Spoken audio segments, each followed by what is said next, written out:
আবহাওয়া কিরকম থাকবে? আবার একটি নিম্নচাপ তৈরি হয়েছে উত্তর পশ্চিম বঙ্গোপসাগরের উপরে, এবং এই নিম্নচাপের প্রভাবে দক্ষিণবঙ্গে উপকূলবর্তী জেলাগুলিতে দু এক জায়গায় ভারী বৃষ্টির সম্ভাবনা থাকছে 23 তারিখে, এবং পুরো দক্ষিণবঙ্গ জুড়েই হালকা থেকে মাঝারি বৃষ্টির সম্ভাবনা এবং মেঘলা আকাশের সম্ভাবনা থাকছে 23 তারিখ। 24 তারিখ যেহেতু এই নিম্নচাপটি পশ্চিম দিকে অগ্রসর হওয়ার সম্ভাবনা, সেহেতু 24 তারিখে দু এক জায়গায় ভারী বৃষ্টির সম্ভাবনা থাকছে। দক্ষিণবঙ্গের একেবারে পশ্চিম দিকের যে জেলাগুলি রয়েছে সেই জেলাগুলির দু এক জায়গায় ভারী বৃষ্টির সম্ভাবনা থাকছে। 23 তারিখে ভারী বৃষ্টির সম্ভাবনা যে জেলাগুলিতে, সেগুলি হলো দক্ষিণ 24 পরগনা, ইস্ট ওয়েস্ট মিদনাপুর, ঝাড়গ্রাম। আর 24 তারিখে ভারী বৃষ্টির সম্ভাবনা থাকছে ঝাড়গ্রাম এবং পুরুলিয়া জেলাতে। এছাড়া এই দুই দিনই যা বললাম যে পুরো দক্ষিণবঙ্গে সবকটি জেলাতেই ওয়াইড স্প্রেড হালকা থেকে মাঝারি বৃষ্টির সম্ভাবনা থেকে যাচ্ছে।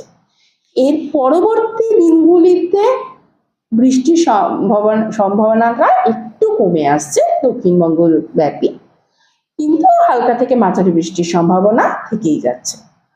আর উত্তরবঙ্গের ক্ষেত্রে আগামী দুদিন হালকা থেকে মাঝারি বৃষ্টির সম্ভাবনা প্রতিটি জেলাতেই রয়েছে, সেই সঙ্গে কোথাও দু এক জায়গায় কোথাও কোথাও বজ্রপাতের সম্ভাবনাও রয়েছে। 25 তারিখে উত্তরবঙ্গের যে হিমালয় সংলগ্ন জেলা, মূলত সেই জেলাগুলিতে দু এক জায়গায় ভারী বৃষ্টির সম্ভাবনা আছে, এবং আবার ভারী বৃষ্টির সম্ভাবনা রয়েছে 28 এবং 29 তারিখে মূলত হিমালয় সংলগ্ন জেলাগুলিতে। আর এই মোটামুটি দুই বঙ্গের পূর্বাভাস, এর সঙ্গে কলকাতাও তার পার্শ্ববর্তী অঞ্চলে মোটামুটি ভাবে হালকা থেকে মাঝারি বৃষ্টির সম্ভাবনা রোজই থাকছে, এবং মেঘলা আকাশও থাকবে। আর এই দুদিন 23 এবং 24 যে দুদিন লো প্রেশারটি থাকছে সেই, এবং দক্ষিণবঙ্গে ভারী বৃষ্টির সম্ভাবনা কয়েকটি জেলাতে থাকছে, সেই দুদিন কলকাতাতেও একটু ভারী বৃষ্টির সম্ভাবনা নেই, কিন্তু বৃষ্টিটা একটু বেশি হওয়ার সম্ভাবনা থাকছে।